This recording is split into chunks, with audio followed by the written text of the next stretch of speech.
Here. Alderman Dandria. Here. Alderman Mayor. Here. Alderwoman Wilhelm. Here. Alderwoman Hanneman. Here. Alderman Barber. Here. Alderman Nelson. Here. We have a quorum. Please rise, join the Pledge of Allegiance. I pledge allegiance to the flag.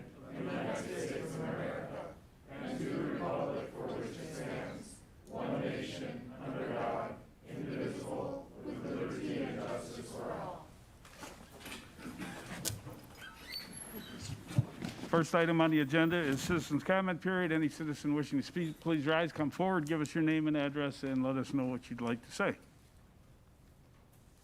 Anybody wishing to speak? And Patrick, make sure the microphone's on, please. Hello, There you go. Patrick Leon, 7836 West Winston Way. I'm a member of the Plan Commission and the Board of Zoning and Building Appeals, but I'm here to speak as a citizen here in Franklin. I am here to speak about Ballpark Commons, or excuse me, let me correct myself, Milky Way Theater and the item number 2 from the reports and recommendations.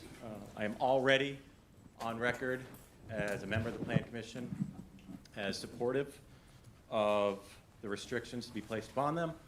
I am also very supportive of Milky Way, Ballpark Commons in general, and believe that it does a great service to this community and provides a form of entertainment, especially in the summer where we don't have as many. A lot of this is repeated, but I wanted to emphasize it tonight.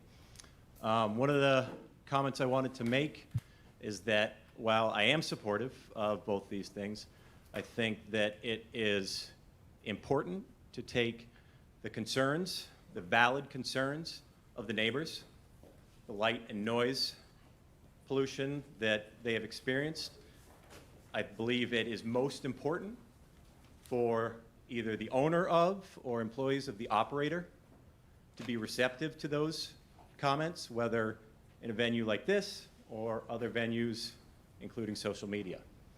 I think it is not helpful when there is an appearance, at least, of the operators being dismissive of some of the concerns or critical of those who make or address their concerns.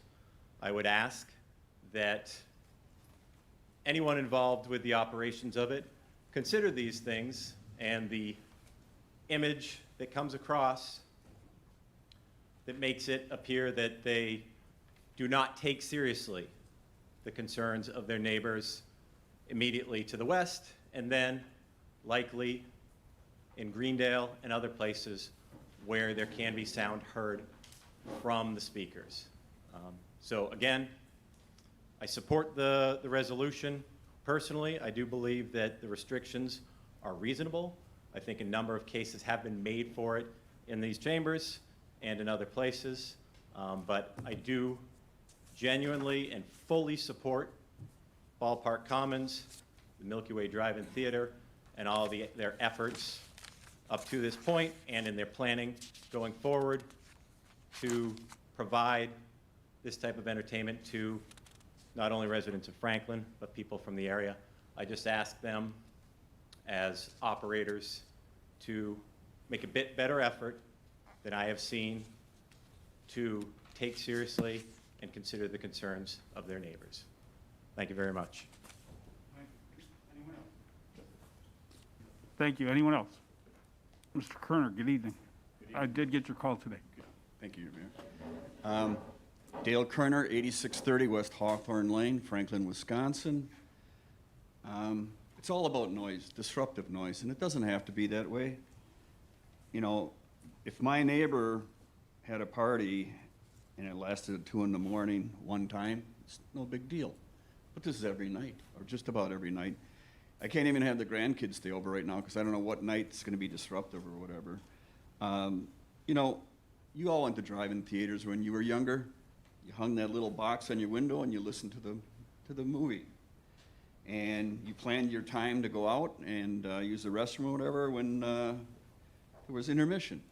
So there is no need to broadcast this beyond an FM station in the car. And I wouldn't see, or I wouldn't guess there would be any less attendance or more attendance. So the Planning Commission, they talked a couple weeks ago about broadcasting R-rated movies over the sound system. And the one commissioner was appalled by it, and he actually previewed the upcoming weekend's movies, and he said it was a pretty harsh R-rated movie. And you know, we're adults here, we've seen the movies, but we don't need that broadcast live in our backyards. And I thank you for the time, and we're just trying to be good neighbors to one another and just take the sound down and think of everybody else too. Thank you. Thank you. Anyone else?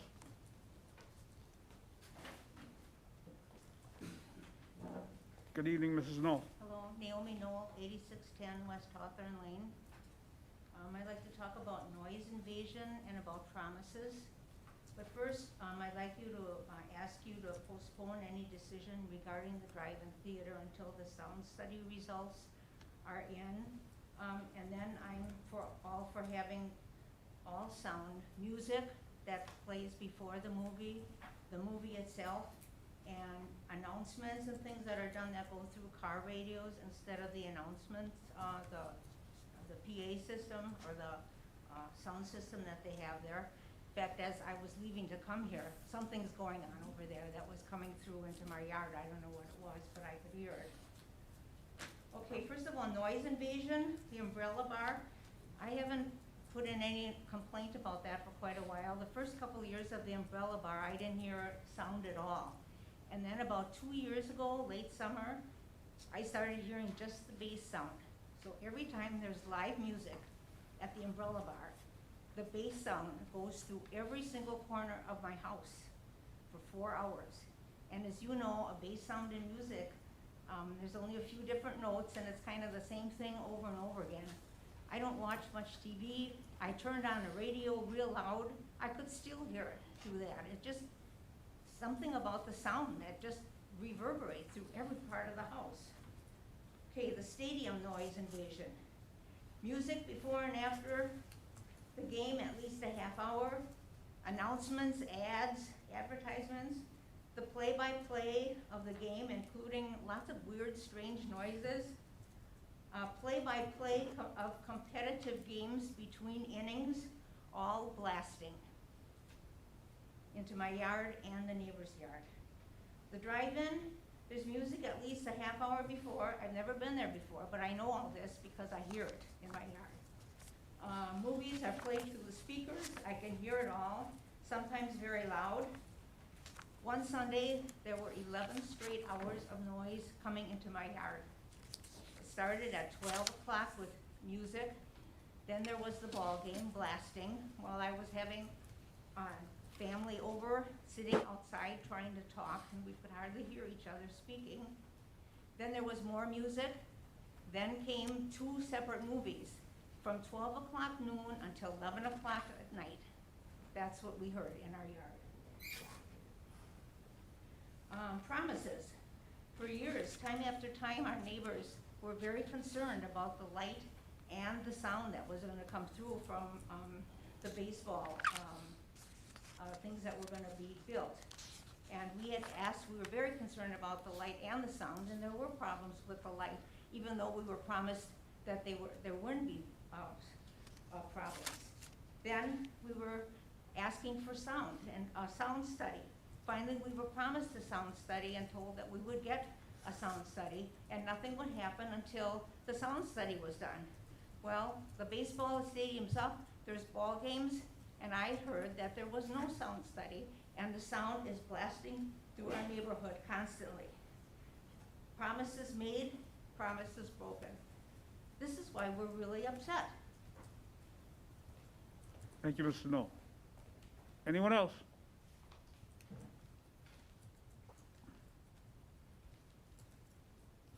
Hello, Danella McAdams, 8735 West Hawthorne Court. I think that the whole complex is very nice. I am not against it. However, the noise, as everybody has mentioned, is definitely an issue. Last meeting, somebody had said the number of complaints that were recorded. I think people are just sick of not being heard and not calling. It's a nuisance, the sound, and again, I'm not against it, I'm against the sound.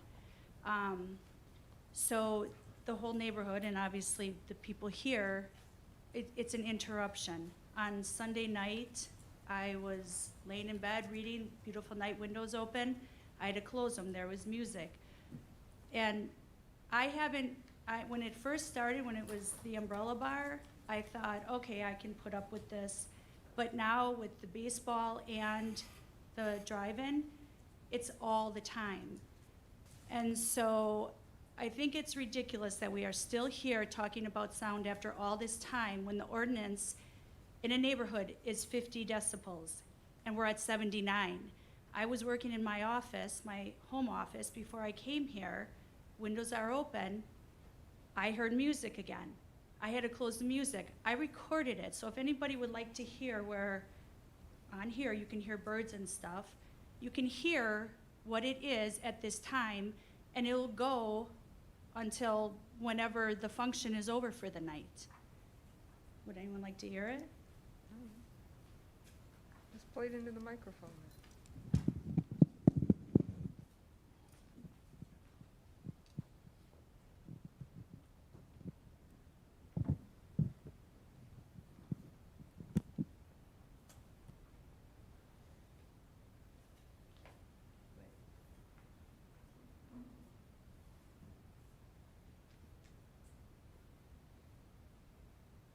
It is on here, just wait.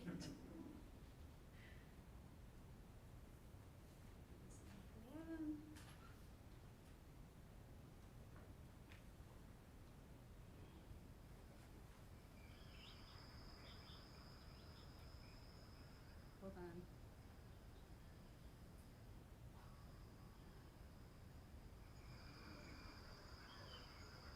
You probably can't, can you hear it? You can hear birds. I don't know why you can't hear it now on here.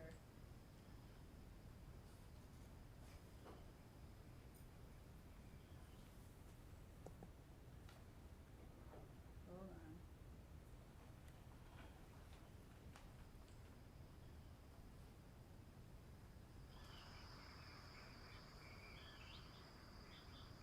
Well, you could hear it, you can hear it. I don't know why it's not picking up on here. I would vouch for the sound being on the cell phone. It's me over here. Oh, I've heard it many times. I've heard many, many recordings on cell phones, so I have no doubt that what she has there is a recording of the sound. I don't know why. Anyway, so when we were coming here, I wanted to stop to see what was going on. And there must be a movie tonight because the sound is coming from the drive-in, and there's people that are in the parking lot. So again, I'm not against the whole complex. It's just that the noise, you know, it's ridiculous at this point. Thank you.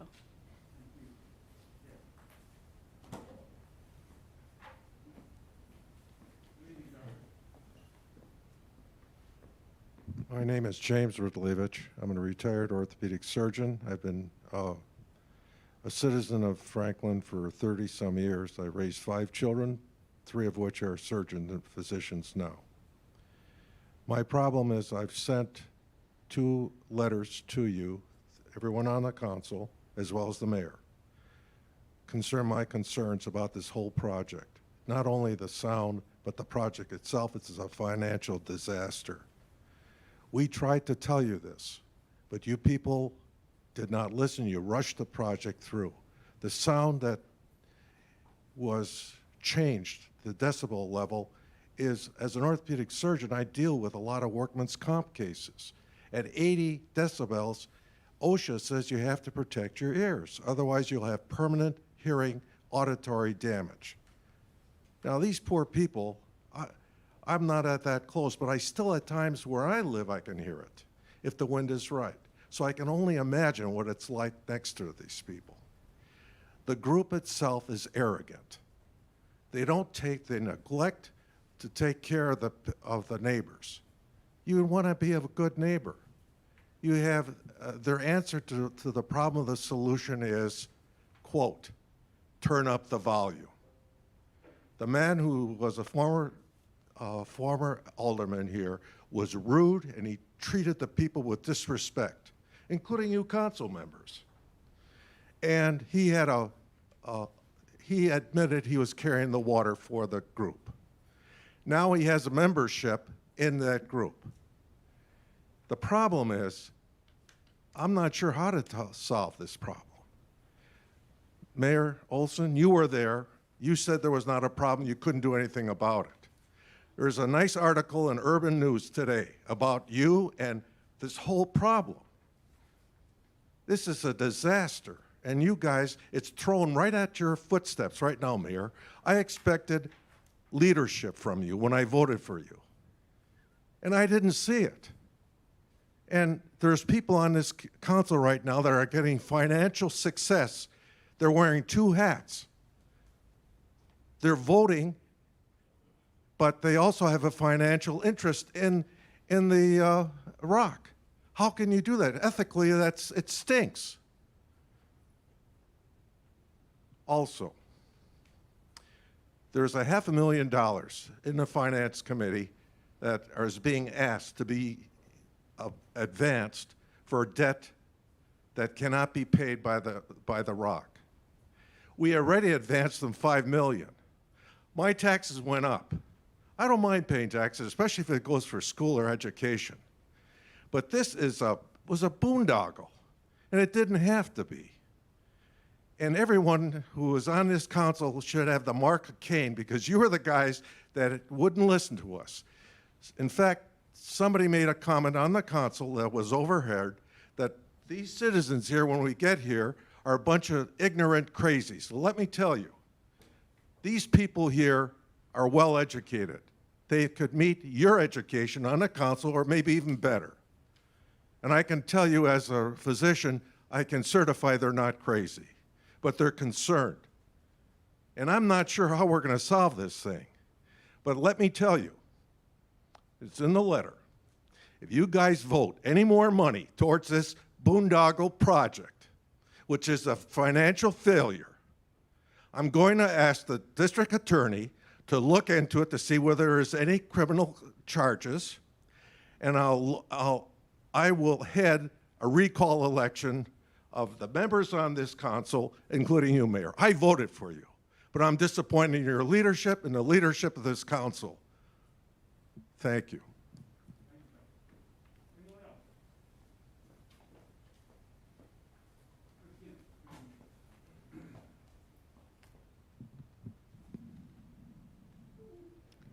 Hi there, Dana Gint, 9011 West Hawthorne Lane.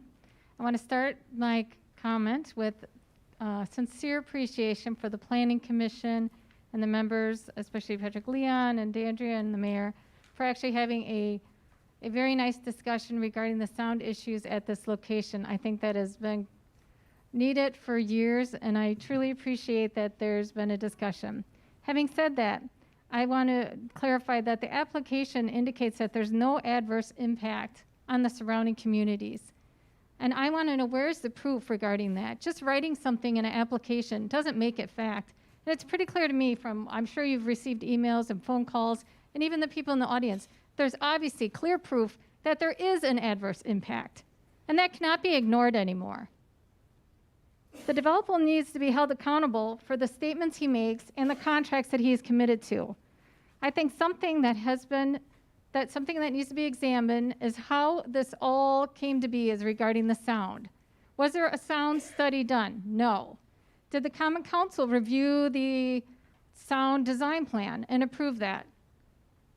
I have not seen any plans on any meeting diagram or anything like that. I can see site plans, drawings, renderings for buildings, lighting plans. There is no information anywhere regarding the sound design.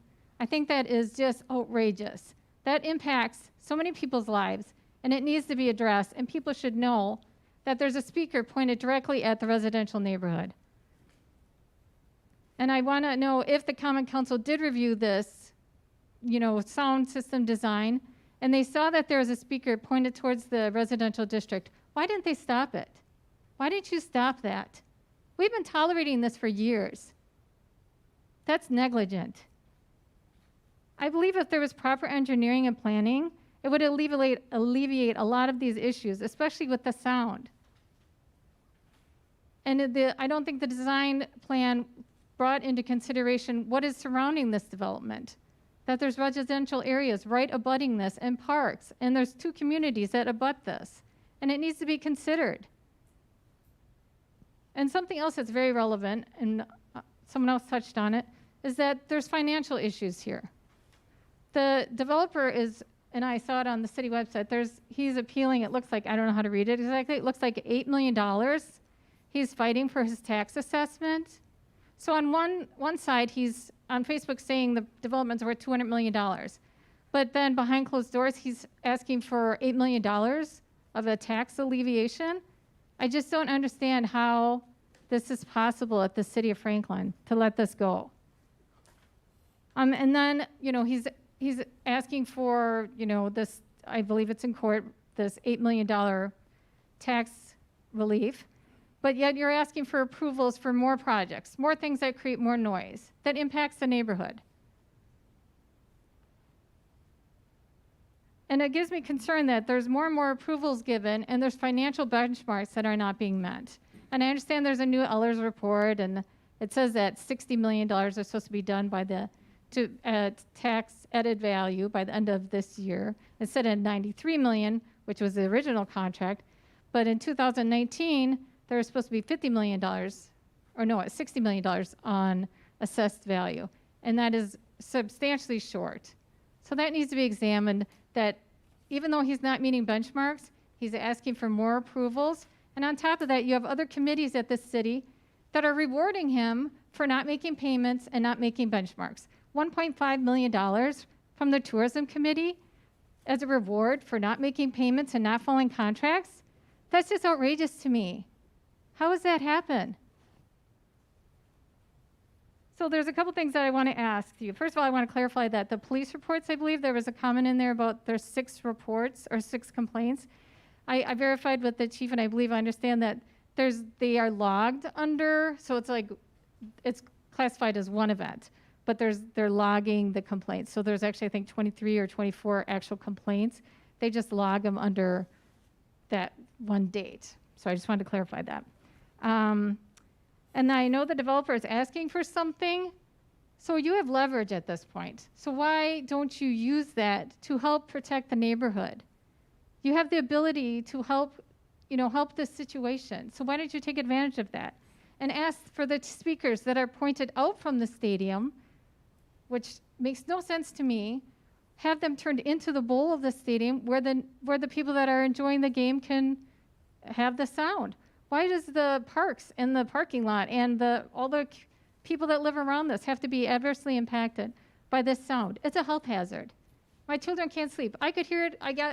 On the way here, I'm like, you gotta be kidding me. That's kind of ironic that we're going to a meeting concerned about sound and we can hear it throughout our neighborhood.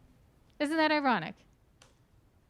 So the second thing I'm asking for is for the speakers. So the speakers need to be turned into the stadium.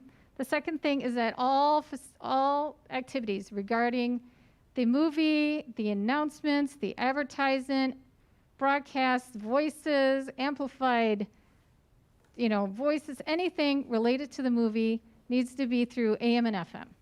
And I sent you an email. I know you guys probably got a lot of stuff, but there's dozens of websites that say the majority of almost all movie theaters are through AM and FM. We've all been to movies, drive-in movies. You don't expect it to be broadcast, but that's what the developer is saying, that he's not going to have people come because it's not broadcast. That's outrageous to me. There's no expectation. If I go to a drive-in, the 41 Twin was all in the car. The Marcus theaters are all in the cars. So there's no reason to allow it to be anything else. And the third thing is I think that there should be a comprehensive sound study. I think the developer should pay for it because that was the commitment that was made.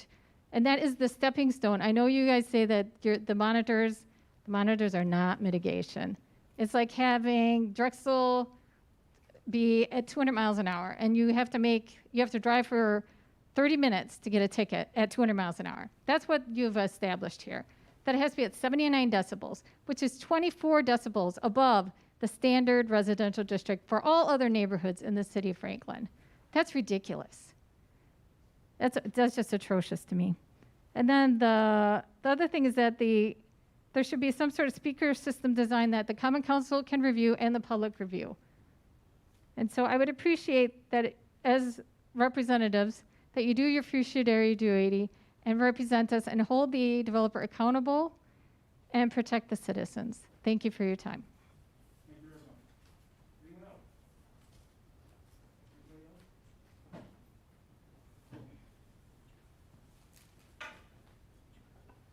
John McAdams, 8735 West Hawthorne Court. Mayor, I left you a voicemail message. I appreciate, finally, you kind of sticking up for us. I didn't want this whole, to 100% clear, to make everything clear. I fought this ballpark thing the whole way through. I did not want that development to go up at all. I think there was a lot of solid facts, that a lot of people that came to talk on the subject when it was first being kicked about, that it could turn into a complete failure. Now, that being said, now it has sucked a lot of money from our government up, and our taxes are being raised, and I like Franklin. It's close to Milwaukee. My business is in Milwaukee. I own a small commercial printing company, and it's a nice commute. I don't have to stress about the commute. I stress about enough things during the day, being an entrepreneur. So I love Franklin. The older section that I'm in, beautiful. Developed trees. It was quiet back then.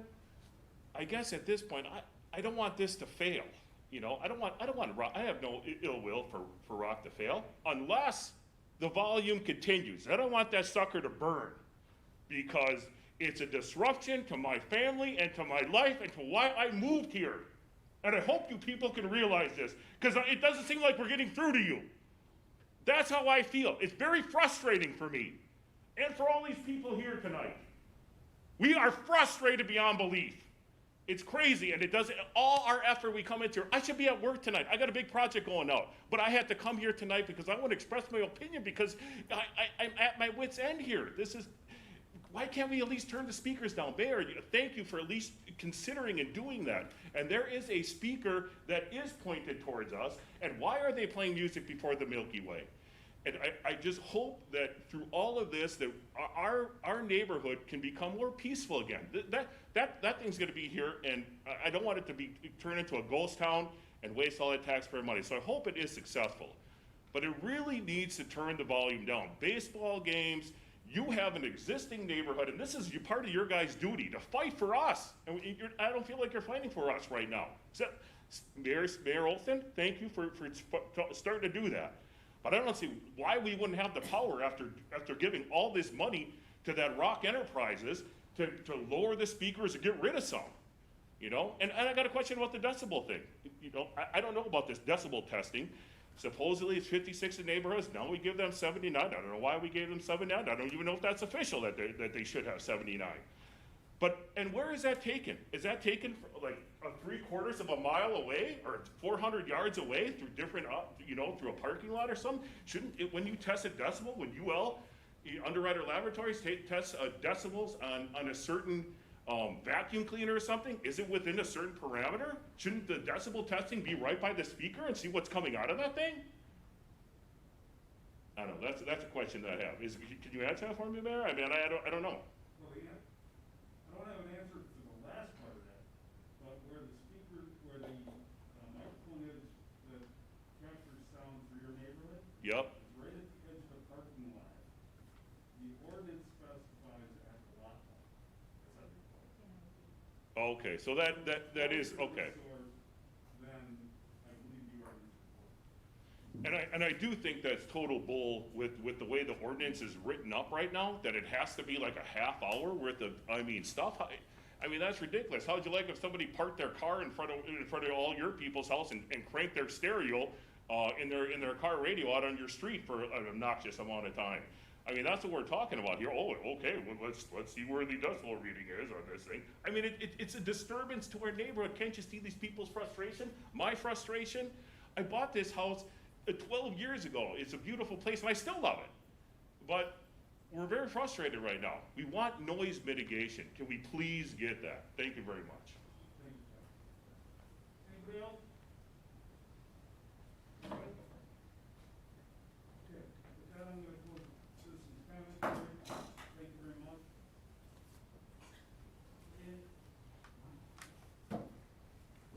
Sorry.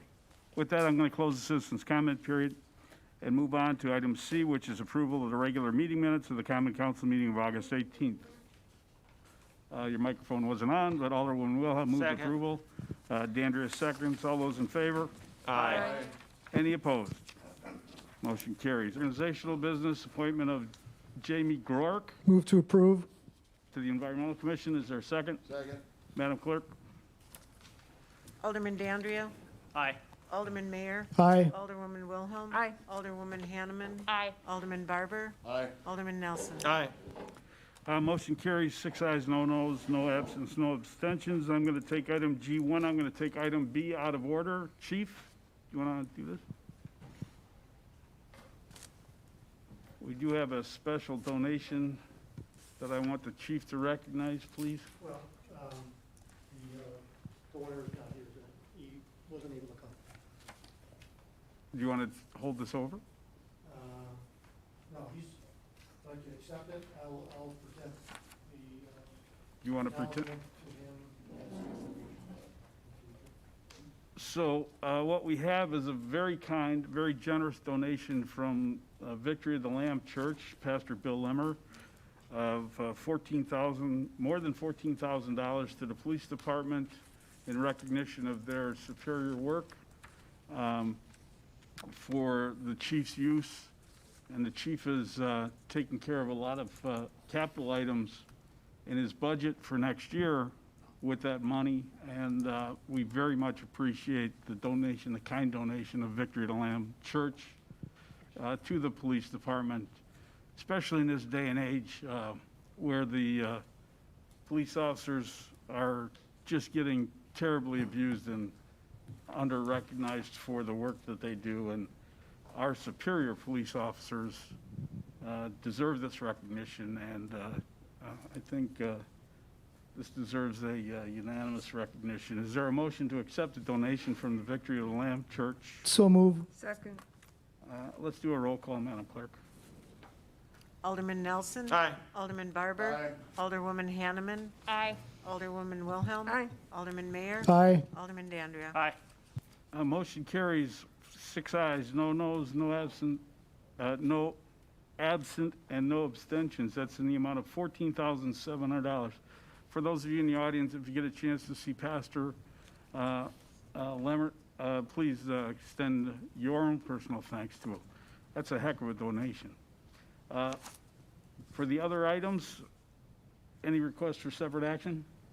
For Move- items A and C? Move to approve. Second. Discussion? All those in favor signify by saying aye. Aye.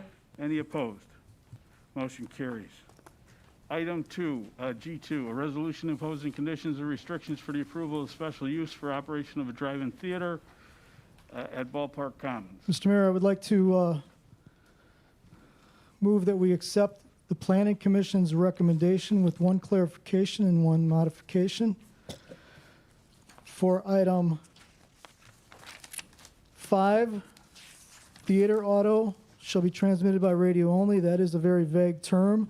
I think we need to include all announcements, any advertising, music, broadcast voices, announcers, and the movie should not be broadcast over speakers. It should all be on AM, FM speakers in the vehicles. That would be on page 26 of the packet. Correct. And one other thing, I think it's come to light very plainly in the last couple of days, through many emails, many calls, that there are some speakers pointed at the neighborhood. With this approval, I would also request that those speakers be turned into the bowl or at least away from the neighborhood. I think that is only right. I think, as we've heard tonight, these neighbors have put up with a lot for a long time. Mr. McAdams really summed it up well. Everybody summed it up well. We've been going through this a long, long time. And finally, The neighbors are beginning to be heard by the council and by the Plan Commission. I'd also like to thank the Plan Commission members who took their time to come out to Hawthorne Lane and meet with the neighbors and listen to the sound, as well as the council members that have done that. Many of us have done that for years. It's been going on, and I feel very much like Mr. McAdams over there. We've been bringing this message, and we haven't been being listened to. We've been bringing the message, and the vote comes up, and it's just totally ignored. So finally now, I would hope that we would have the decency to start to take care of the neighbors in this neighborhood. And so I move approval of the Plan Commission's recommendation with those two caveats. Okay. Alderman Nelson, then Alderman Wilhelm, and then I've got a comment. Okay, well, I was looking to hear from Mr. Zimmerman on a few of these things. I spoke with him, and before it's simply gone down this pathway with some of these restrictions, which I agree. One of them, which I talked to today, which Alderman Mayer just brought up, and then we heard it again tonight with the speakers being pointed only towards the bowl. I mean, some of these things that were brought up and we discussed before, I heard of them again tonight. Is there any way that, if he wishes to speak about this, is that possible, Mr. Mayor? Yeah, absolutely. Party to the action. Well, Mike's coming up. Let me talk about the speakers. I think that came from a conversation at Plan Commission that I had relative to audio. And there are, Mr. Zimmerman and I have been working on that particular issue. That relates to the baseball games. And I urge everybody not to become sound engineers just based on a comment. Those speakers have a particular purpose, and with the change in activities, change in number of people attending games, and change in the environment, the speakers change in volume just due to the environment. And it's not that they have to go away or turn, they have to be changed in terms of the volume put out of. Mr. Mayor, if I may, Well, I'm sorry, I don't want to Dan, interrupt you. I'd like to Yes, sir, I thought you were, there was a pause there. I thought you were done. They need to be adjusted properly in terms of the volume coming out of them. The issue is that they're aimed such that they're hitting asphalt. And what happens is the sound bounces off that asphalt. And yeah, there's a man in the back row that knows what I'm talking about. Bounces off the asphalt because there's no people walking on the asphalt to break it up, and it goes right in your backyard. So let's not be sound engineers. Okay, Let's but you just, recognize that there's an issue and fix the issue. that's all we're asking, and the issue right now seems to be that it's pointing to whether it's pointing to the asphalt and bouncing off into the neighborhood or pointing directly to the neighborhood, it's going into the neighborhood. Every concert I've ever been to, there's a big sound mixing board in the back. You're telling us not to be speaker engineers, but every concert, there's a big sound mixing board, and they adjust every speaker for the best sound. It doesn't seem like that's happening here. And so we shouldn't be speaker engineers. All we want to do is fix the problem. And you will notice that no one out here said to get rid of the project. All they were doing is asking for the noise, and the noise has been the problem all along, and that's all they're asking to be addressed. I totally understand. But you see, let me illustrate what I'm saying. You mentioned a big mixing board. Those big mixing boards that you see have nothing to do with the speakers. They have everything to do with the number of inputs, nothing to do with the outputs. See, so you've now illustrated exactly what I'm saying. Well, here you go then. Just move the speakers, period. I don't care what causes it.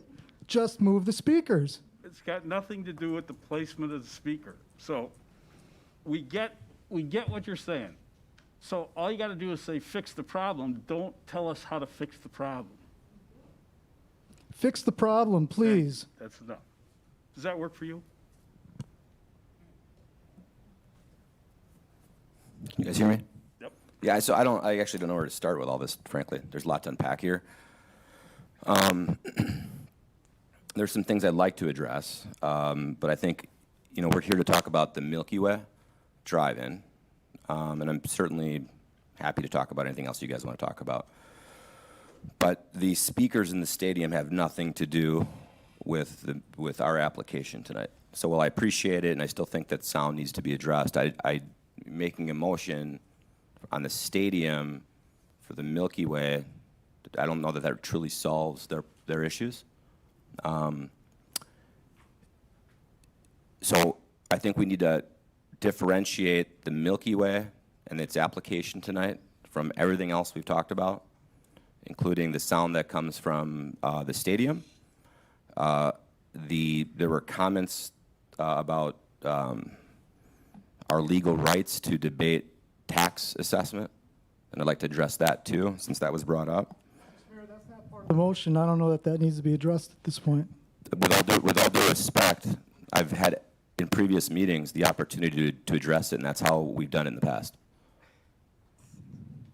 So if you guys don't want me to address it, and I've held comments because usually I'm invited up here to address the comments after the public speaks. If you're going to change your process, I would prefer you communicate that to me. Yeah, I prefer to change the process. I didn't know there was that process. We got a lot. We were here till almost 11 o'clock last night. You want to come back in a different time and address all of that other stuff? It's not germane to our agenda tonight. We can't address every single person who speaks, because people speak about all kinds of things. Then let's just address the Milky Way, which is on the agenda, and tell Dan that the speaker facing the stadium has nothing to do with the Milky Way application. Let's do that, Mike. Let's just be take care of consistent. this Milky Way. Yeah, let's just take care of the Milky Way. And by the way, Peggy, can we just swap mics? That one seems to not be healthy. And by the way, Alderman Nelson has the floor with you. So go ahead, Mike. Yeah, I mean, we have a issue, concern with the fifth recommendation, which is to go AM/FM, and I think, well, it's potentially easy for people to say, oh, well, it's just a drive-in movie theater. That's not the business model. So I'd like to address what the business model is. The business model is not just a drive-in movie theater. It's being designed to do corporate events. We've had 6 or 7 corporate events. We had one this week during the day where they used the venue to address their employees, and that needed a PA.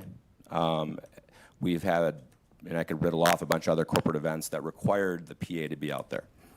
The other thing that I want to address is, the first 4 weeks where they were bad, and I don't hide from any of the issues. I came to a meeting after and was taken to the woodshed by this group, and I've addressed a lot of those. And I'm not saying we haven't had complaints, but relative to Milky Way, there haven't been any complaints that have been teed up to us. And I reviewed what you put into the file, Mayor, last 2 weeks ago, I guess, at Plan Commission.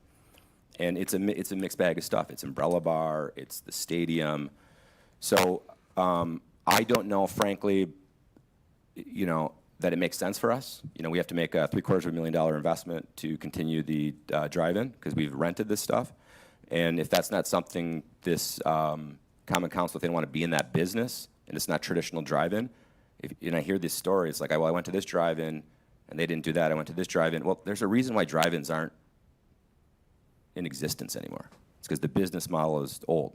And there are opportunities to do other things, i.e., like it or don't like it. Garth Brooks has taken his stuff to drive-ins. There's been, and to play that off of an AM/FM radio just doesn't quite work in our business model. And it's not a personal, it's just not in our business model. Are there ways that we can address the sound? Absolutely. I mean, I think the setup there right now, it's a temporary setup. I think there's a more sophisticated approach to that. I don't think we need to say no to AM or only AM/FM. I would propose that we try to work on a solution where everybody's happy, that allows for the business to do what it wants to do, put on corporate events, do these other opportunities, but also doesn't disrupt the neighbors' peace and habitat. I don't know that we have to talk separately about the baseball stadium, but relative to the drive-in, I think we can solve for that, given it's where the speakers point. I also think that we can restrict certain hours, and we've been doing that lately. The 10:30 flick, we've been going on just AM, FM. So I think there's instances that it works. I think for the business model, though, that this sort of throw the baby out with the bathwater just doesn't really work for our business model. But if that's, if that's what it is, I'd say I'm disappointed because I'd still like to work on a solution. It certainly isn't in the spirit of being an entertainment district to shut this type of opportunity out. So I'm here to solve problems, but I think saying absolutely only AM, FM, I think that restricts the business, and frankly, I've got the rights to do it, within the stadium currently. So I think there's a bigger opportunity for us to solve sound holistically on the site, and I think we should really be talking about that. So I'd urge this group to, if you want to vote tonight, have at it. We did not put in an application to go AM, FM. So if you're going to do that, I would just say deny it. If we want to take a little more time, think about a more comprehensive study, really try to figure out what the right solution is, that would be, we've got time here. That would be my preference. So those are my comments. Alderman Ellison, you still have the floor. So what we talked about earlier with this AM/FM component and with the elimination or the great reduction of any sort of other sound going out, I understand that that's the goal, and I think that would make a huge impact. And, so hopefully we can have a cohesive type of resolution to this. You speak about that little sound study. Where, any thoughts on that? Any thoughts on, what would the goal to be with that sound study? Because when I hear about the decibels, talking to the doc, listening to, that's a huge concern.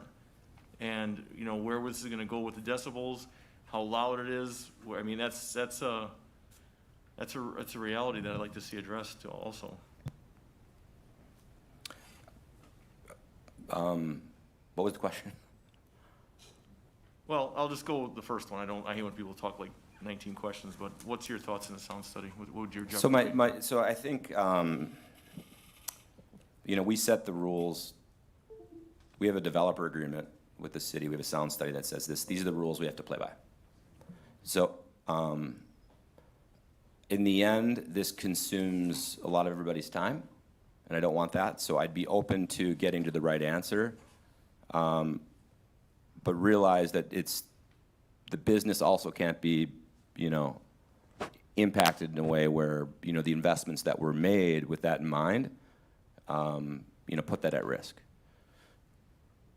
So, I think when we did the negotiation, 79 decibels, I've read a lot of articles too, and I know he's got doctor behind his name, but I have a different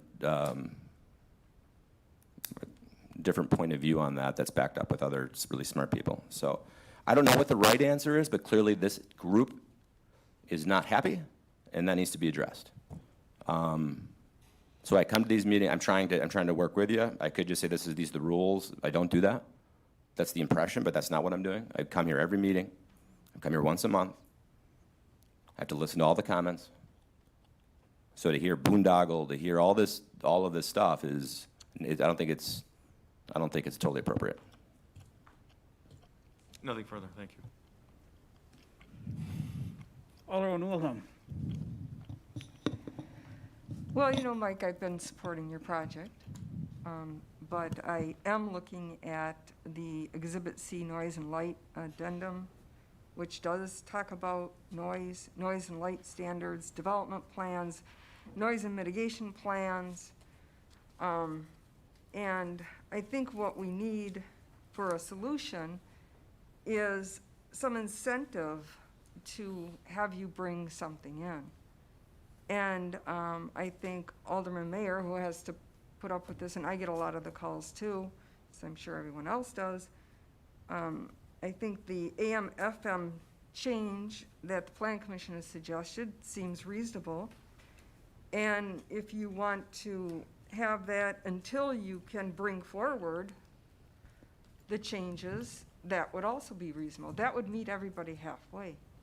That would allow you to continue on with what you're doing as far as having the theater and having the sound over that, but would eliminate the neighbors, and allow you an opportunity to come forward and make a change once you can put a sound study together.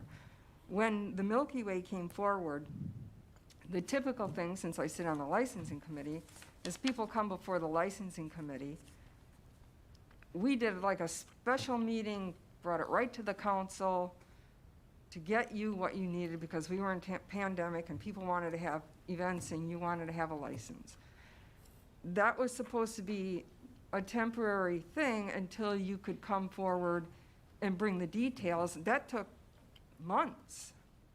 So unless we have something that can address the sound now, to have an incentive to bring you forward a little quicker, so if you want to have those other speaker events like you're talking about, that would just, to me, motivate you to get that done a little quicker and give the residents a little bit of relief in the meantime.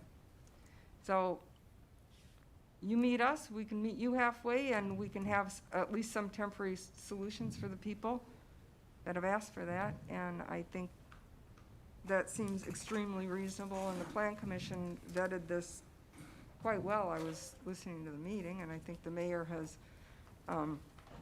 worked hard to address this, and he was supportive of it. Alderman Dander was supportive of it at the time.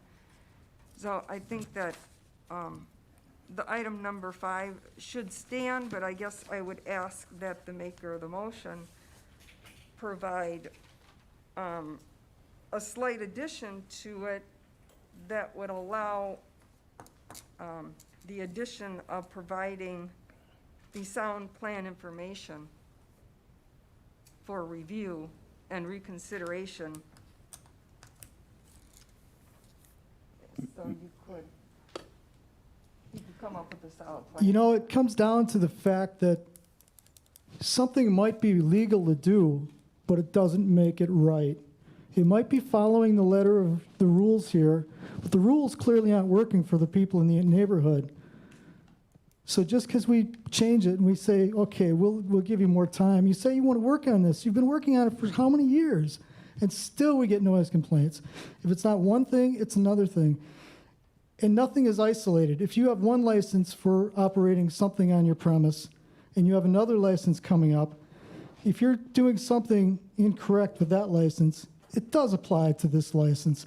So to say we can't change the speaker because it's on the ballpark, it's not in the Milky Way, I think is incorrect. But I would be willing to work with you on the speaker part of it, if you're willing to try and change that and maybe aim it off of the asphalt if you think that's the problem. But I think item 5 needs to stand.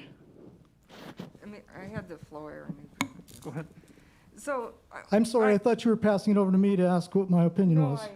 I ask you if you would amend your. I've got a suggestion. for Amend that. your motion. Mayor, can I just finish? Oh, yeah, I'm just letting you know, I've got a suggestion that might help. Okay, well, that could be helpful, but my suggestion was that it would remain at the AM/FM, and then amend the motion so it would say that basically he has to come back and bring forward some sound information for the council to review with experts before that AM/FM is lifted. That allows- AM/FM with all announcements and all advertising and everything, as I said, until he brings it. So that's the way it would stay for now until he comes forward with a plan. And that'll give them motivation to get going on it. Same with the speaker then. Add the speaker in for a plan and I'll go along with it. I'm done, Mayor. So I'm going to offer a different wording suggestion, because Mike said it, let me say it differently. The Milky Way operation is totally separate from the stadium operation, electronically and physically. The only thing that's the same is they share the same parking lot. That's the only thing that's the same, and the bathroom and the concession stand. But electronically, they're totally different. So the speakers that are used for the Milky Way are different than the speakers that are used for the baseball stadium. Can I have a question? Yeah, Is the absolutely. theater, right now it reads theater audio. And the theater audio is the Milky Way. Right, and it's totally So, different. and I thought his motion was that anything through the theater audio would be AM, FM only. I didn't hear it apply to every darn thing in the, okay. But Alderman Mayor kind of was going down a different path. So I just want to make that clear for everybody. It's different, okay? So. I so- understand that. So, I was not aware that there were corporate events involved. Those corporate events are during the day, correct? Generally? Mostly, yes. Just so everybody understands, the city of Franklin and Franklin taxpayers are partners in this endeavor. We are partners. We're minority partners, but we're partners. So, being the guy in the center chair, it's my job to work with Mike and his team to make all this a success. Agree, Mike? You agree with that? Absolutely. Yeah.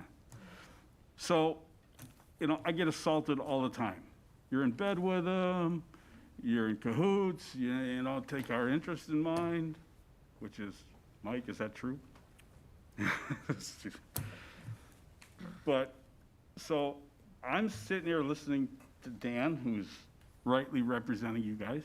I listen to your complaints, and I take what the council tells me, and I gotta be in the middle. Middle chair, bigger back, right? I take the flak. So I've got to take all of this stuff and work with Mike and try to make something that works, that makes him a success, so that we're protected. Right, Jim? You're just not up and down, because that's the truth, right? So that's what we do.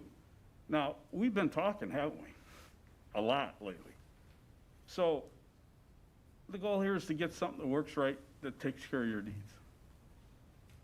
So if I can offer a suggestion on 5, it's not going to be perfect, but it's going to be better. So my suggestion is theater audio shall be transmitted by radio only, and that's the music in the beginning and the, for theater events, exclusive of corporate events. The use of outdoor speakers shall not be permitted for theater events, but may be used for corporate events during daylight hours. And I see, Bob, you're nodding this way. We gotta provide the ability to make some money. You're not home during the day, it shouldn't be a problem. So that would be the best alternative. That would be a good way to let things happen. Alderman Hanneman. Thank you. I think I pushed the wrong button here. You're on. A couple of points I'd like to make. And referencing what you just said, Mayor, in Exhibit C in the Noise and Light Addendum, it does say annually the operator will provide the City of Franklin with a list of concerts and special events requiring a permit, including dates and times for operations during the event. So do these corporate events require permit? I think that's a county thing, not us. I don't know, but I think that's something that needs to be answered. And to your point, these are things that if we are in partnership, we should be knowing some of these things that are going on. Madam Clerk. Well, they wouldn't qualify as special event or extraordinary event because they would not exceed the capacity by 250. So unless the PDD required something, I don't believe from our office they would require any application or permit or approval. Okay.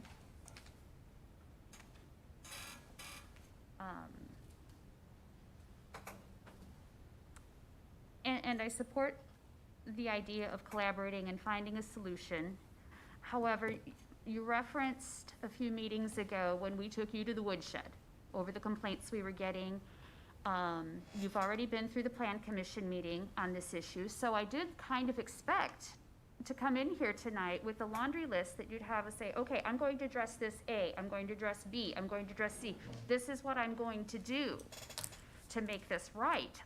We heard earlier this summer, we're working on it, but I don't know what that means. I need some more tangibles, some goals, and how are you working on it? What's the end game going to be? How are we going to meet the residents' concerns?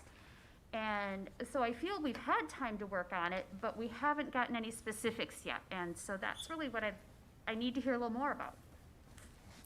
Thank you, Alderman. So I think the drive-in we have worked on substantially. And I believe the drive-in as it sits today is in a much better place. And if you look at the complaints, there's not any, I think the last complaint that I have record of that's in your file on the drive-in itself is, I want to say, mid-June, which demonstrates that we've been working hard on that, including the cancellation of audio for the 10:30 showings. The issue, I believe, is when you take that sound and you pair it with a stadium, and it becomes, you know, while we're sitting here and we all say these should be mutually exclusive, they become collectively exhaustive. And I think that's the real issue here, is yes, we are from tournaments. There was a complaint in there from a tournament we had that started at 7 a.m. that shouldn't have happened, but it did. 7 a.m., tournaments can start up there. Why they had sound, I'm not sure they did. 8 o'clock tournament, game, 2 or 3 movies. That becomes, for the residents, collectively exhaustive. So I disagree in the context of Milky Way, because I think we've worked very, very hard on addressing the sound issues. And all I have are complaints to demonstrate whether or not I'm being successful on that particular topic. So what I'm understanding is regardless of how we are to vote on this particular application, the sound problems are not going to be remediated at this point for the neighbors. They can't. There has to be something. Well, we're not going to, unless That's it. I mean, I they need an want the end game decibel here. levels changed, right? And until that happens, we're going to be sitting here talking about this forever. So, if the city wants to change the decibel levels, then we have to have that discussion. And we have to go back to the drawing board a little bit. We got to negotiate a little bit on what that means, understand what the financial implications are. But that's the real solution. They want a sound study. Give them a sound study. I love a sound study. You know, we all decided that 79 decibel levels at the property lines is enough protection for everybody. So are you saying you're willing to come back with a sound study by a certain date? I didn't say that, no. You were open to it. I'm open to getting to the right answer, yes. Thank you. Mike, the right answer is FM for the movies. Go ahead and use the speakers for your corporate events and move on. I don't know that solves their issues. I really truly believe the council should think bigger and more strategic about how they solve for the sound issues of this property.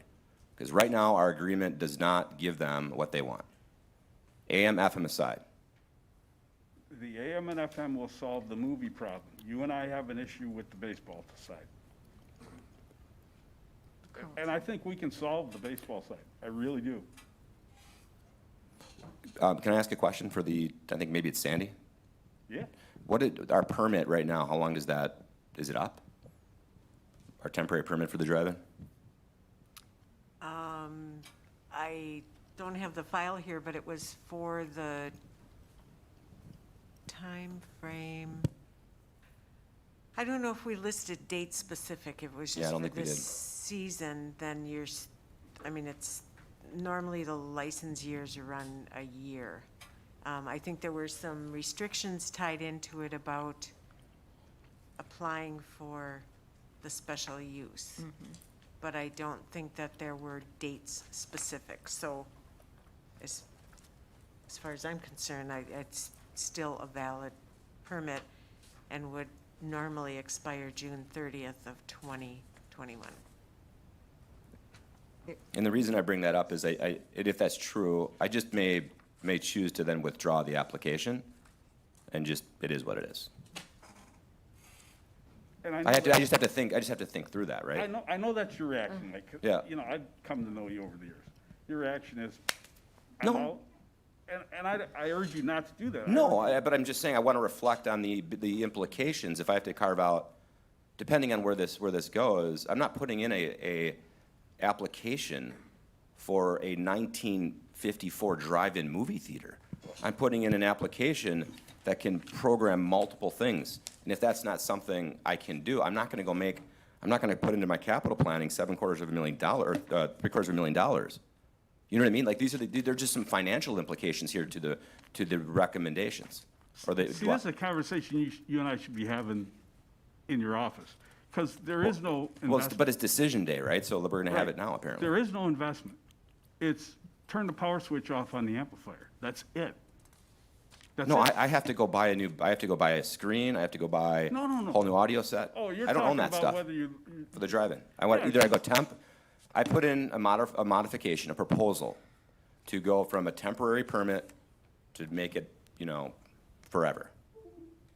And that comes with a cost. And if you guys are like, well, we'll do that, but it's with these restrictions, that may or may not work. there is no reason that you, well, I don't know the business arrangement with. I don't own the board, I don't own the Right. audio system. And I don't know that business relationship. Right. But all things being equal, there is nothing that says you don't just continue as you're doing today. I don't know what the relationship is, but just imagine you just continue with your relationship with Studio Gear as you're doing today. Just turn off the amplifier and keep going.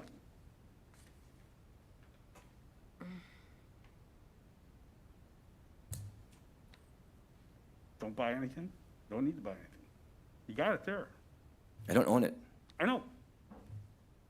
You're leasing it or renting. No, I'm not leasing it. Or Yeah, renting it. yeah. Or whatever the financial arrangement is.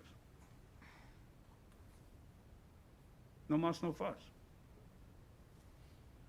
I just don't think it's that simple. I It appreciate the may not be, simplification but of it. I'm just telling you, as far as the city's concerned, we're not telling you to buy anything new. We don't want you to invest in. No, but this is, and again, this is not personal, this is just a process. I want to build something, I want to do this. So we go, we have these debates, we listen, and we modify, we put in rules, and either those rules work or they don't work. But what I'm telling you is our rule has no impact on your business decision. It depends on what it is, because I've heard turn this speaker off, you bring me an incentive, you're saying turn the amplifier down. I don't even know what that really means. I'd like to go to actually talk to somebody, but I'm not going to sit here and say, yes, just turn off the amplifier, go buy $750,000 worth of equipment. Yeah, I mean, I think we should punt on it. I think, I don't know who said it, Naomi? Like, maybe we just postpone it and we really think about it, we do more listening and, this decision, paragraph 5, has no financial implication to you in your operation as it is today. If nothing changes, it has no implications to your financial operations. As it stands, it does right now because I can't do corporate events. So you'd have to modify the motion. That's what, with my modification, it has no financial implication. Alderman Willow. It was my understanding I'm when sorry. this came, Alderman Barber, then Alderman Willow. all right, I have a concern and a caution about the corporate events, because they can take on a life of their own. And you wouldn't have any control over that with what's going on during the day. It can get loud, it can get, depending on what the corporation is. I worked for Harley Davidson for 20 years, and I know what Sturgis is. Not that this would be that, but I know how they can take on a life of their own, and things happen in corporate events. So my only word of caution is, how can we restrict that so the neighbors aren't being impacted by that? And that's the thought I have. I'm not trying to put any conditions, but I have that major thought that During the daytime, it can be just as loud and just as obnoxious, because that event is gonna happen, and once it starts, you don't know where it's gonna go. Agree with you. The only thing I would counter is that we have that capability to do it within the stadium right now. And ultimately, we are responsible for, the outcomes of that property. But I hear you loud and clear. I think in the drive-in, what protects us a little bit from a Sturgis event is we're limited to whatever the capacity limits are. But I hear exactly where you're coming from. But corporate events that's a big piece. Like, if we start saying we're gonna put restrictions on corporate events, that's a big piece of our value proposition. A big piece. It's a big piece of what we do up there. I don't know.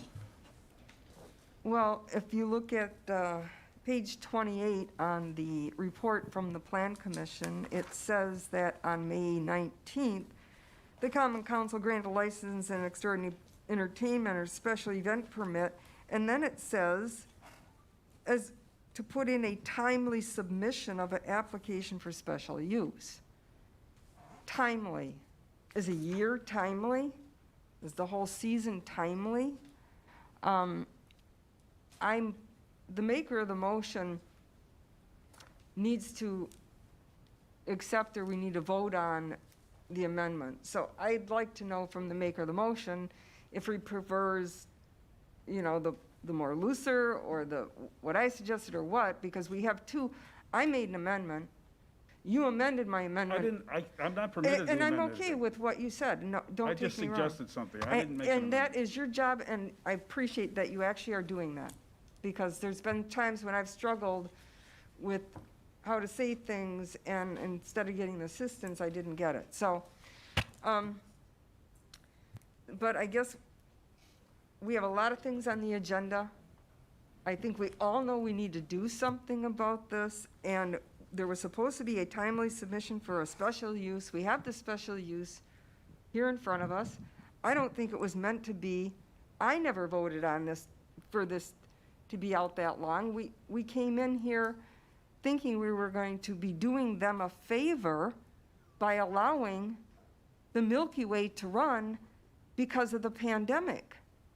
And I feel like we're being a little bit taken advantage of, because we did move so quickly to allow that to happen. And I waited all summer long for this special use application, and now it's finally here, which was part of what we did when we gave that permit, that was supposed to happen.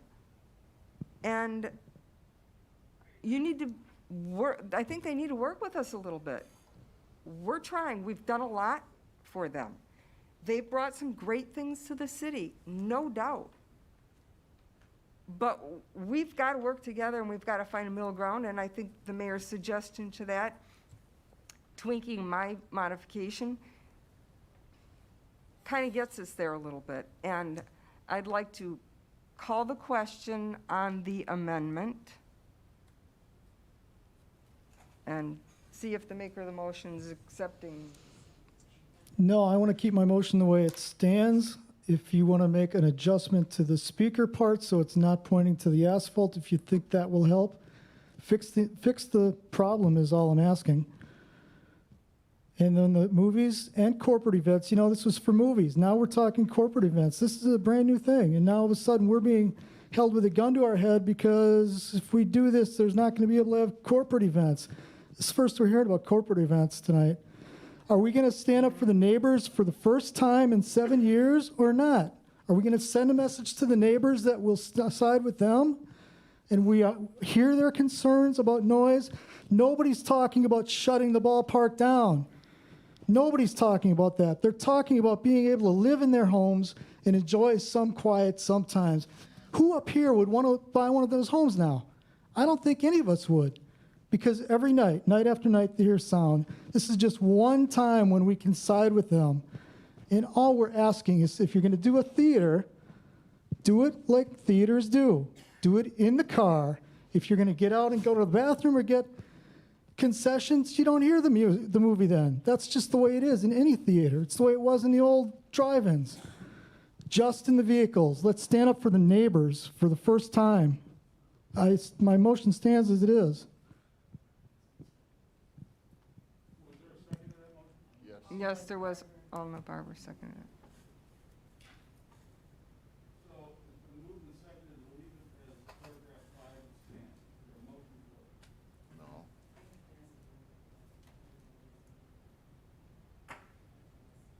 I didn't amend it. I actually suggested an amendment, and then the mayor tweaked my amendment, and he doesn't accept the amendment, so I'm fine with dropping my amendment and calling the question and voting on the matter.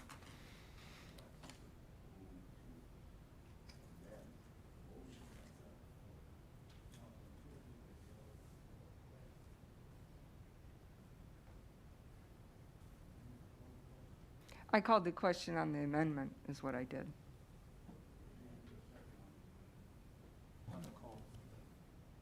I had asked him to clarify if he accepted it, and he didn't want to accept it, so that's where we're at. If it needs a second to Alderwoman Wilhelms, I'll second that. Okay, so clarify your amendment, please. My amendment would be what you tweaked. That's on paragraph 5. So the mayor's suggested, I believe, of number 5 was, theater auto shall be transmitted by radio only for theater events exclusive of corporate events, and the use of outdoor speakers shall not be permitted for theater events and used only for corporate events. I guess the only part I'm still a little bit, you had a timing on these corporate events. I didn't hear that part. There was a date, daylight hours. And I guess I want to know if that's going to address any of their concerns, because other than that, if it's,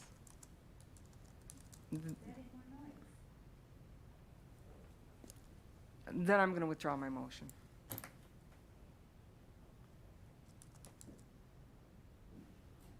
You accept the withdrawal? Okay, so now we're back to the original motion, which is paragraph 5, as it is.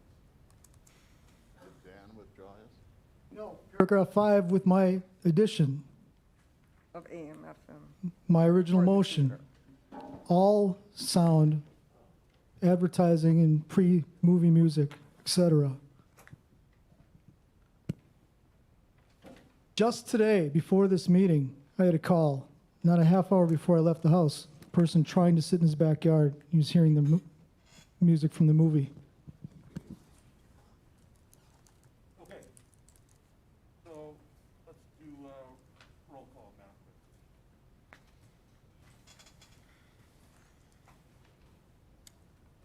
Alderman Dandria. Aye. Alderman Mayor. Aye. Alderwoman Wilhelm. Aye. Alderwoman Hanneman. Aye. Alderman Barber. Aye. Alderman Nelson. Aye. Motion carries, 6 ayes, no noes. No absent, no abstention. Okay. Thank you. All right.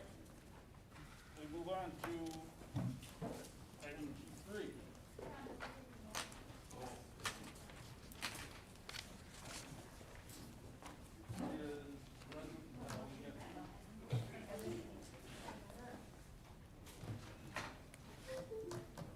I was going to ask if Mr. Dilworth's here, but I'm thinking by looking at the crowd, no. Your microphone is off. Mr. Dilworth is not here. G3, Plan Commission, Plan Commission recommends a motion to reject the change in designation of Outlot 1 certified survey map due to potential encroachments on the property's natural resources. I'll make that motion. Either an or here, correct? Yep, and I gave you what the Plan Commission recommends.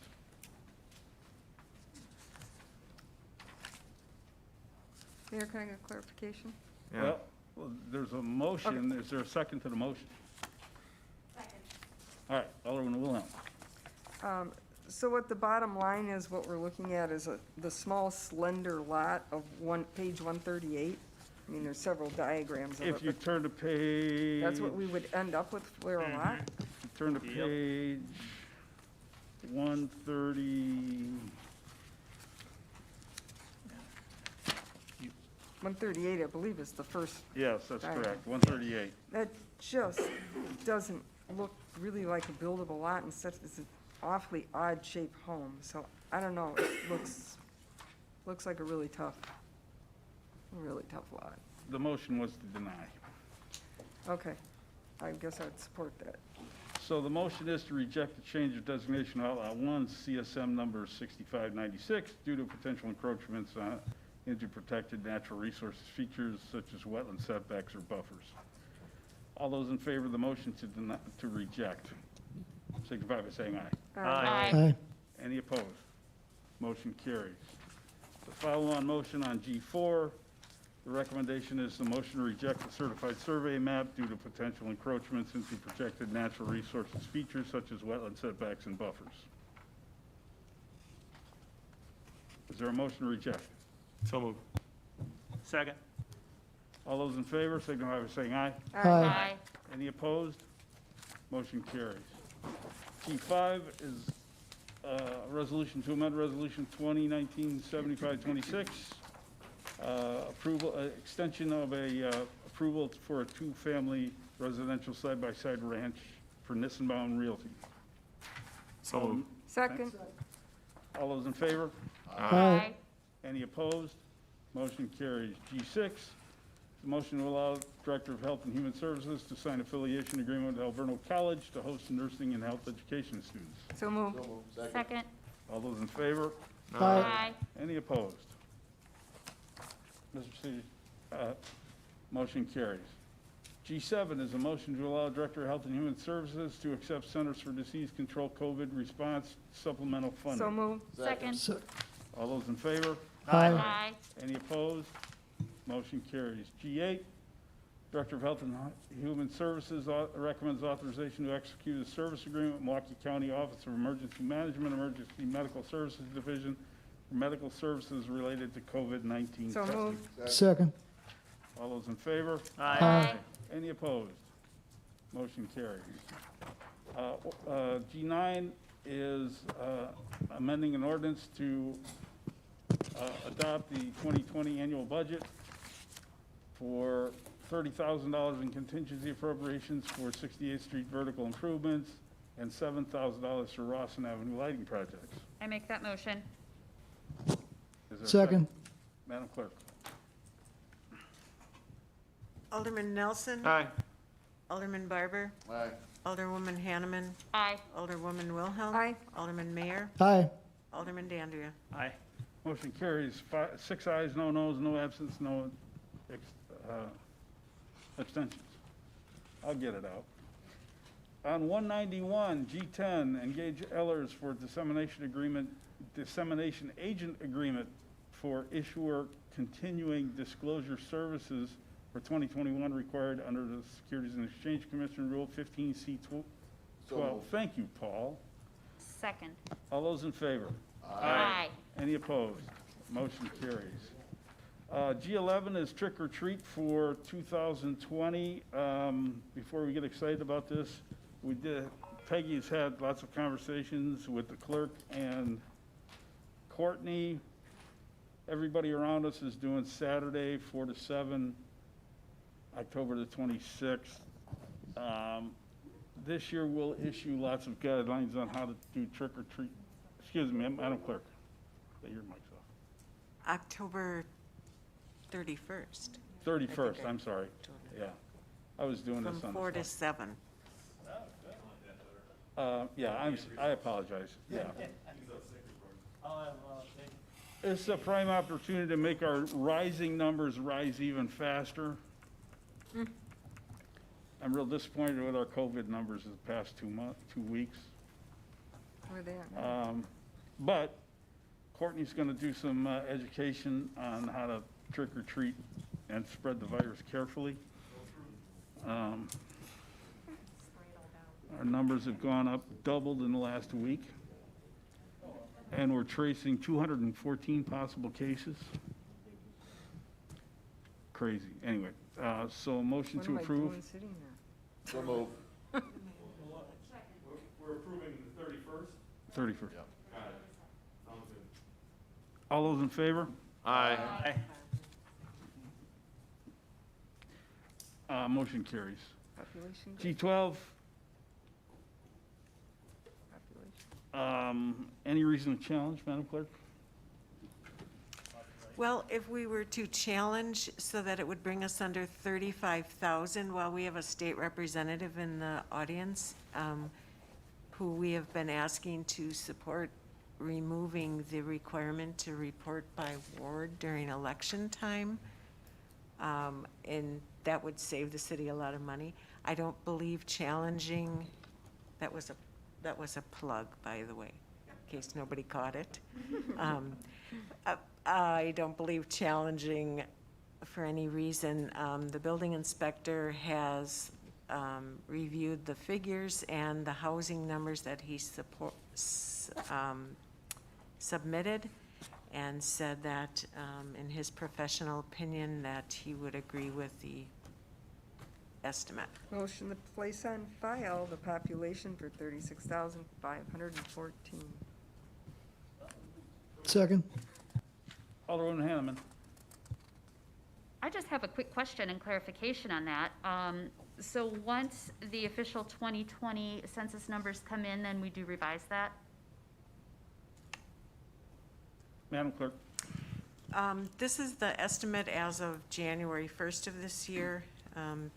After we don't challenge it, they'll notify us that that's not just the preliminary, that's going to be their final estimate for 1/1 of 2020. But that's the Department of Administration for the state. The federal census, we will not get until, I think they've revised their figures or dates because of COVID, and I think they are doing some closing in October, and we will not get those figures to work on redistricting until next April. So they will not change the 2020 January 1st figure, but there will be a federal census figure that is then used. Thank you. G13 is an authorization for the clerk to purchase another ballot scanner. Move to approve. Yeah, we voted, didn't we? No, I don't think so. All those, place on the population estimate to place on file. All those in favor signify by saying aye. Aye. Any opposed? Motion carries. G13, page 205, authorize the clerk to purchase a ballot scanner not to exceed $7,000 with the money coming from the contingency account, and we'll apply for some grant money too. Second. He was the first. Dan? Dan was the first. No, the moment was gone. You passed me up. Okay, I move to approve. Take it when you can get it, for crying out loud. Did you say two? Did you move to approve two? Can we get some cheap used ones somewhere? Actually, we can't even rent any at this point. They're, every machine that's available other than to purchase is gone across the US. We need this because we have so many wards, because of state law, anyway. Okay, all those in favor signify by saying aye. Aye. Any opposed? Motion carries. G14 is a report on expenditures related to COVID-19. Mr. Ratzenberg.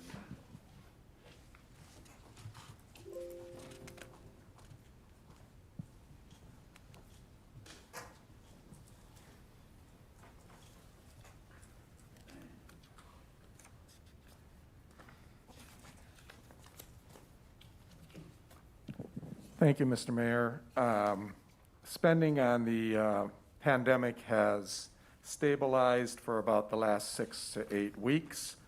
So there's been a minor increase in additional spending since the previous report, but there's no significant new spending going on at this point. We are in the process of finalizing our first request on the route to recovery, which is the major COVID grant money available to the city. That reporting period is open until September 15th. We expect to be applying for about $170,000 to reduce these expenses.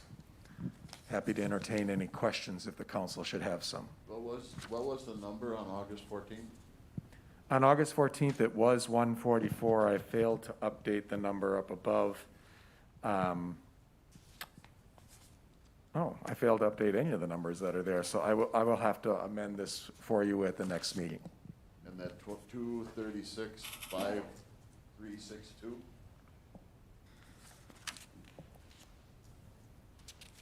The report on page 207 in the August 28th column shows $234,055 as total expenditures, with our grant request at 133. As of last week, I've updated it as of this morning, but showing a net $100,000 worth of expenses. I'm just looking at the number that's right adjacent to the 234,055. It's 226,562. That was the previous report's total. Is there a decimal in there? Those are all whole dollars. So that's 2,226,000. $226,536. No, no. If you look at the number, Paul, the line says total expenditures and encumbrances are 234,055, up from 226, Oh, I see. 5362. So and the whatever written number is. piece, as the mayor is pointing out, says 226,5362, and that number should be the same as the amount in bold under total expenses above it of 226,536. Okay. And a fat finger to adds a two. Fat finger and thumb. Okay. All right. Okay, thank you. Next item on G15 is the monthly financial report. Anything interesting or noteworthy that you wish to draw our attention to from either one of you? There are two principal issues that I'd bring the council's attention to. Under the report on the street improvement fund, the city had budgeted for a local road improvement grant from the state for $80,000 in 2020. The city missed the deadline for applying for that grant, and so those funds will not arrive this year. And also on page 224, we modified the report format for the capital improvement fund, and we are now showing you for transparency purposes all of the major projects and the current spending progress against those projects. Finance Committee reviewed this and recommended its inclusion. I'd also point out on page 227, it indicates where we were on park impact fee spending. There was some discussion of that in previous days. I went and checked those numbers today, and with the action the council took on August 4th to grant the 116th Trail design project, we will have spent park impact fees through the end of December of this year. But if the city would proceed on any other park projects, that would extend the deadline. But as we sit around the table this evening, we will have completed the spending and absorption of park impact fees through the collections in December of 2007. And so January of next year would be the first month that a rebate might be possible. Alderwoman Wilhelm, and then I got. Has there been any progress on what impact fees could qualify for the Marquette pedestrian way? As of this date, Mr. Mayor, I have not received any information from engineering on how much of the project cost relates to a pathway. And until I have that information, I won't know how much of the Marquette project might qualify for impact fees. I'm mentioning that so the finance members can keep that in mind when they're looking at that as So, thank you. And Peggy, we talked about being good through May. That's with the 116th Street Trail. I think what Paul just said was that's not the case. The June financial report obviously was not correct. So that means that what he said was just, I think he said with 116th Street, 150 is only going to take us through December. Okay, so we got some work to do. Okay. Any other red flags? No. Mr. Mayor, Alderman Mayor? question. Amid the barrage of emails and phone calls related to the Ballpark Commons noise, a couple of them brought up concerns, and several specified a figure around $500,000 that they've heard the ballpark is going to be short this year, requiring that money to be covered by the general fund. Is that something that is true? Can we discuss that? Where does that go? Included in the June Finance Committee packet, which all the council members received, was a report, a flash report on TID progress for, expected TID progress for January of 2021. And included in that report was an indication that the Ballpark Commons project, or that TID, will likely be in the neighborhood of $500,000 short of tax collections to cover debt service for next year. Until the budget numbers are pulled together in total, we won't have an exact figure, but all indications at this time are that the TID 5 will be about $500,000 short of the debt service payment for next year. Finance Committee is looking at and made a recommendation that if there needed to be an advance, that it be an advance from the general fund to the TID fund in January of 2021, such that should the TID generate excess increment in future years, that money could then be repaid back to the general fund. So, but for now, the general fund would have to cover that $500,000. There are a couple of alternatives, but that is the most desirable of the alternatives. And when we see the budget in a month or so, will that be already figured in that? You said we won't know until the final numbers come in.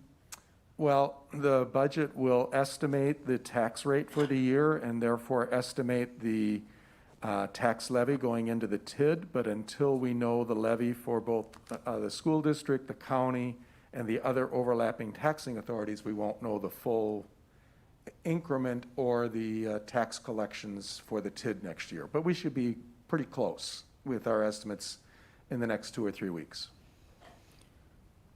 Just in simplistic terms, the taxpayers will have to cover that $500,000 until it's paid back, if it's ever paid back.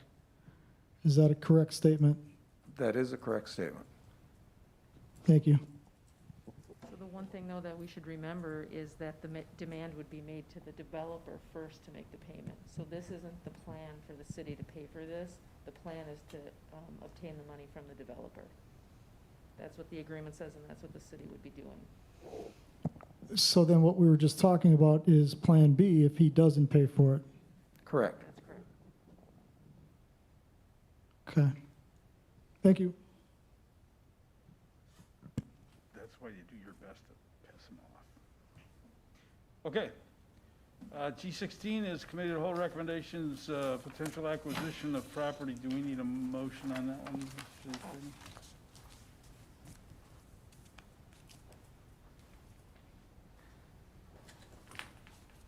I guess, Large oversight. Mayor? Do I have the floor? Alderman Wilhelm. Oh. I guess, Mr. Morrow, did you have a suggested motion on that public part for your water that you wanted us to make on that? That's sort of your baby there, so. I believe I have direction. Hold on. We need a motion on that right now.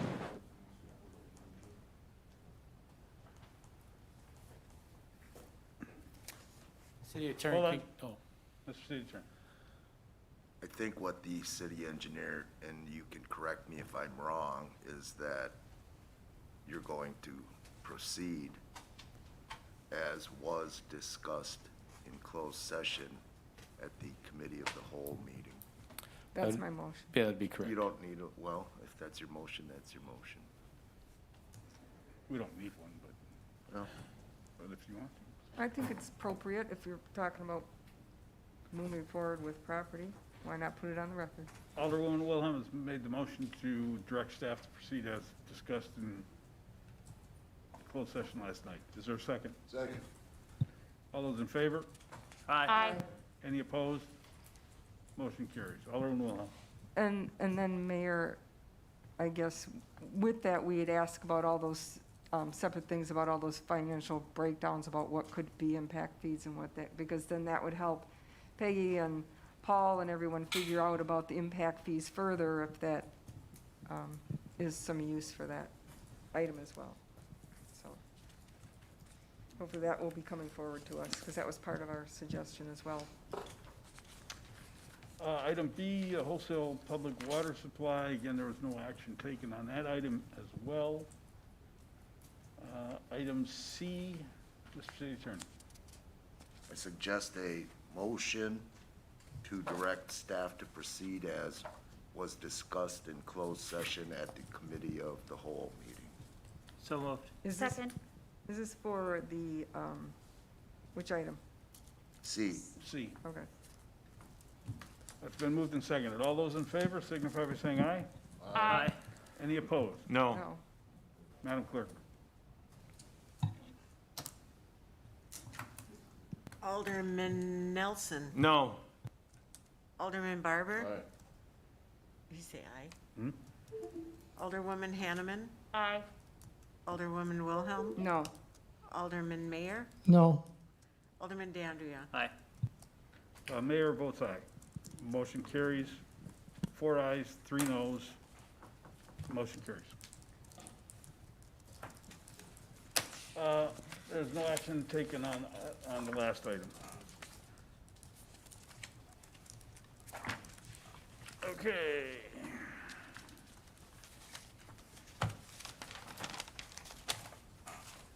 Miscellaneous licenses, who's doing it?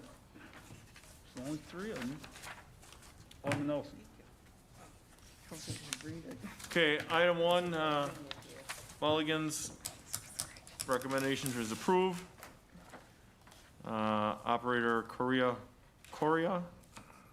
is to deny falsification of application.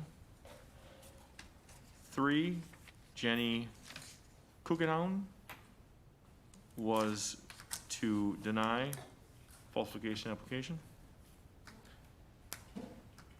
Agreed? And then the last one, Heather Borger, we're going to hold until applicant contacts the clerk's office. Is there a second? Second. All those in favor? Aye. Any opposed? Motion carries.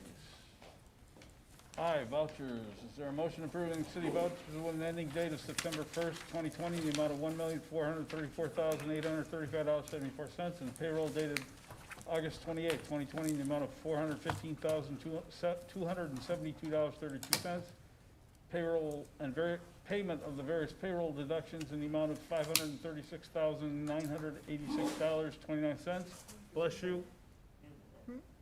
Plus city matching payments and estimated payroll dated September 11th, 2020, in the amount of estimated $410,000, and payment of the various payroll deductions estimated at $229,000, plus city matching payments, and approval of release payments to miscellaneous vendors in the amount of $55,951, and approval of release library vouchers not to exceed $39,000. So moved. Second. Madam Clerk. Alderman Dandria. Aye. Alderman Mayor. Aye. Alderwoman Wilhelm. Aye. Alderwoman Hanneman. Aye. Alderman Barber. Aye. Alderman Nelson. Aye. Motion carries, 6 ayes, no noes, no absence, no abstentions. Is there a motion to adjourn? So moved. You've got a closed session. What? 17? Arr. He said it. too early. We got it. Oh, that one, I forgot. Oh. I got it all right here. I thought we were just, you know.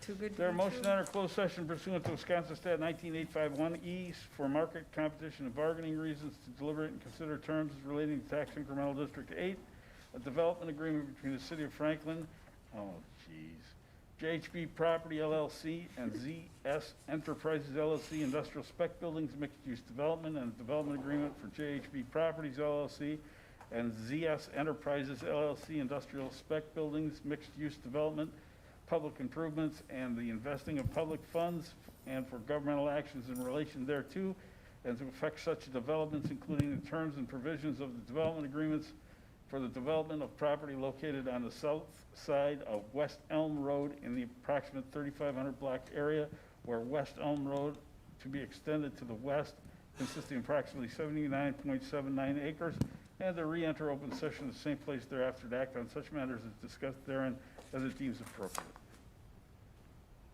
So moved. Second. Madam, all those in favor? Aye. Oh, geez, sorry. Madam Clerk? Alderman Nelson. Aye. Alderman Barber. Aye. Alderwoman Hanneman. Aye. Alderwoman Wilhelm. Aye. Alderman Mayor. Aye. Alderman Dandria. Aye. Motion carries. We're in closed session. Jim, you can go home.